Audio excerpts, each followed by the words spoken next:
Greetings, traveler.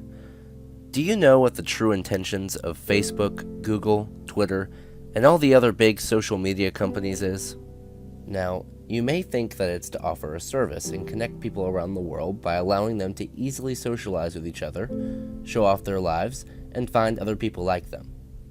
In fact, this aspect of these websites has become so deftly woven into our modern lives that to many, Facebook and Twitter have just become their second life.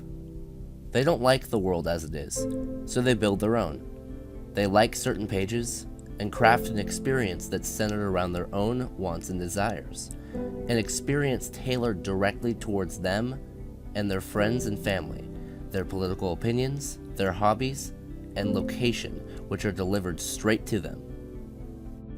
You watching this video probably have, or at least once had, a Facebook account. But what might surprise you is the sheer size of the website. Facebook is the second largest website on the entire internet with over 2 billion accounts. This is over a quarter of the entire world's population. To put it into perspective, the population of Facebook is greater than the population of the largest country in the world by population, China. Now, your jaw may have dropped when you heard that fact, but it is true. Today's society isn't as visible on the surface as it was only 2 decades ago. Younger people on average spend over 6 hours a day browsing social media sites such as Facebook, Twitter, Instagram, and Snapchat. These websites have consumed our very lives, and the usage of them is analogous to a nicotine addiction. Social media has become a replacement for social interaction, rather than just a supplement. And this exchange brings many harmful effects to young people who use social media to this extent. Psychological research has shown that the amount of teenagers and young adults with depression at some points has risen from 8.6% to 11.3% between the years of 2005 and 2014, and the prevalence of social media could be to blame for this abnormal increase. If we look at the structure of Facebook, it is an isolating experience. Your experience on Facebook is crafted by you, unintentionally. The pages you like, or even just visit, will change what you see in your feed. The news delivered to you will confirm your own biases in an intellectual atmosphere. This is outright dangerous to the development of free thought. Social media builds up both the regressive left and the regressive right, by exposing them only to what they agree with.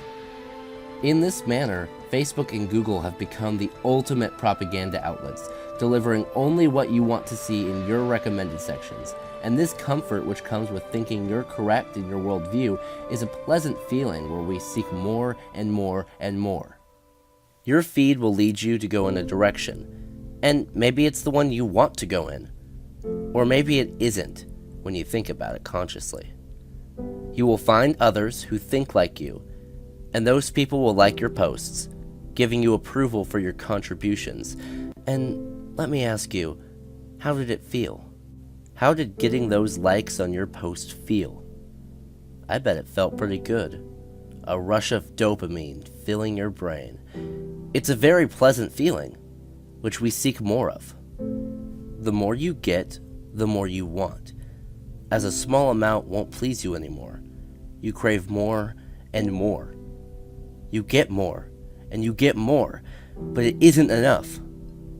You want even more and more and more and more and more. Does that sound familiar?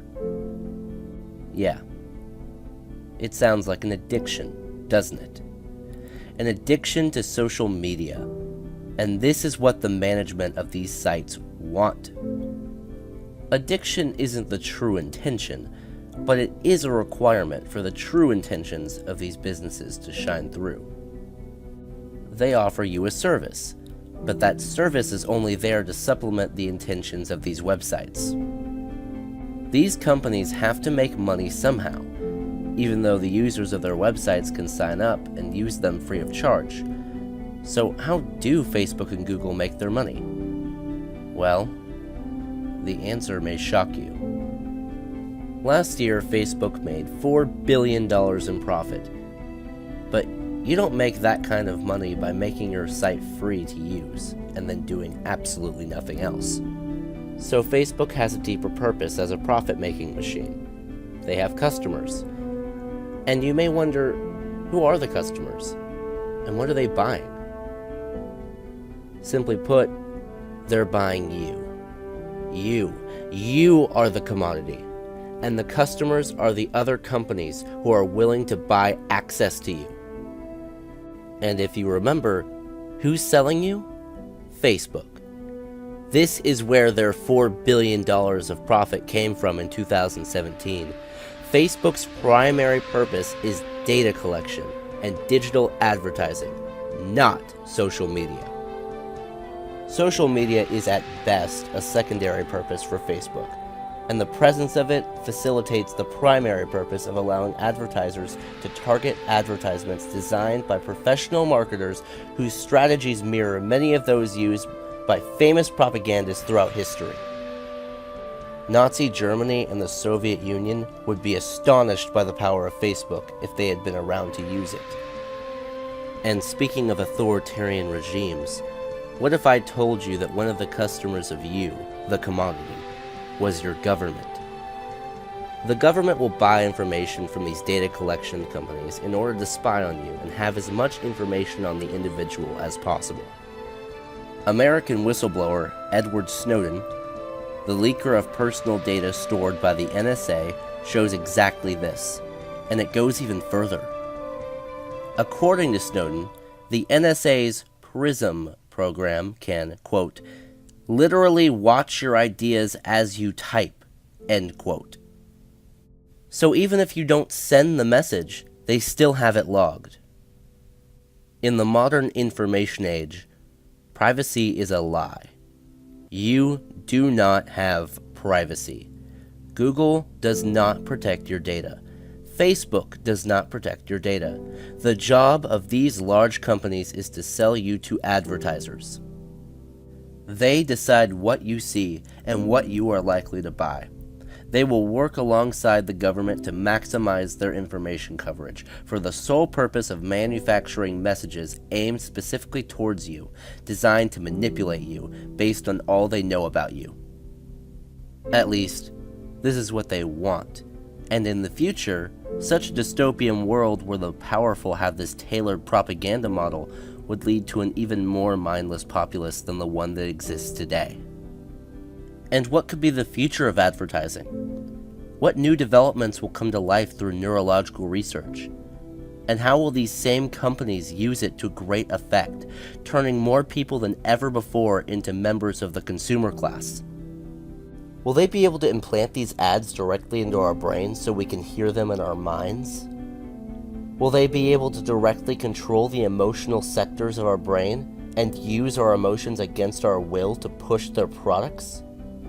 Also, will the government assist in this? Will they implant directly into our minds a sense of undying love of the state as soon as we're born? Could we make school completely obsolete by replacing its purposes with an immediate implant of information that the state approves of upon birth?